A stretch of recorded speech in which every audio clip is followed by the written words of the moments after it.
အခုကတော့ညောင်ဦးရိုးတသိန်းရက်ကွက်ကတစ်ထပ်အိမ်လေးကိုလိုက်ပြမှာဖြစ်ပါတယ်အခုမှ instruction လေးကိုတစ်ထပ်အိမ်လေးကိုပဲဆောက်ရှင်ပြီးတော့ဈေးနှုန်းနဲ့ရမ်းမသုံးချင်တဲ့သူတွေအတွက်ဈေးနှုန်းလေးတန်ဒီဇိုင်းလေးဆက်နဲ့အိမ်လေးကိုလိုက်ပြမှာဖြစ်ပါတယ်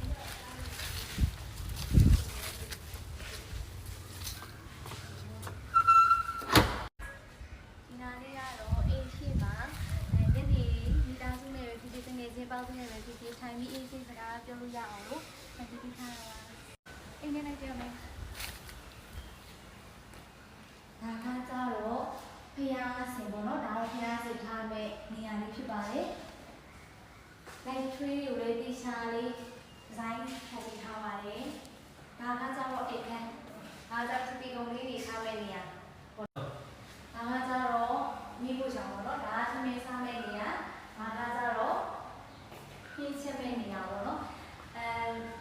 ညနေချက်လေးတွေကိုလည်းဒီဇိုင်းဆက်ဆက်လေးလုပ်ပြီးထားပါတယ်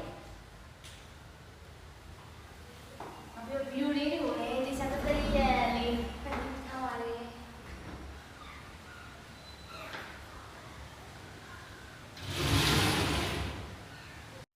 အခန်းလေးလိုက်ကြမယ်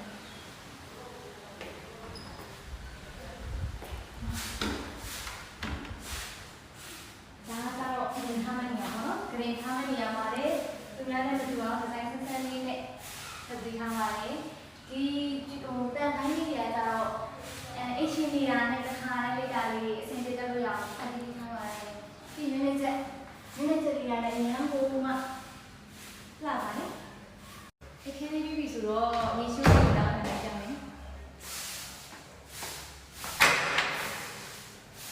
ဒါကတော့ရေရှုပ်တိုင်းဒီလောက်ထားပါတယ်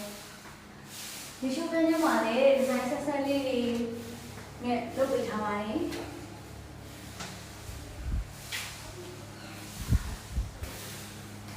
နာမည်ရတယ်ရတာလေ။ဒီလေးလေးလာပါ။ကျွေးပြားလေးတွေကိုလည်းနှစ်ပေဘက်လည်းကျွေးပြားလေးတွေထည့်ပေးထားပါတယ်။ဒါကတော့နောက်ဖေးပေါက်ဖြစ်ပါတယ်။နောက်ဖေးလေးတွေမှာလည်းဒါကဝိရှော်ဆက်လည်းထားလို့ရတယ်ပေါ့နော်အဝတ်လန်းစင်လည်းထားလို့ရတယ်ဒါကမိန်းလာကန်နဲ့ဒီအိမ်လေးရဲ့အပြီးအစီးကတော့340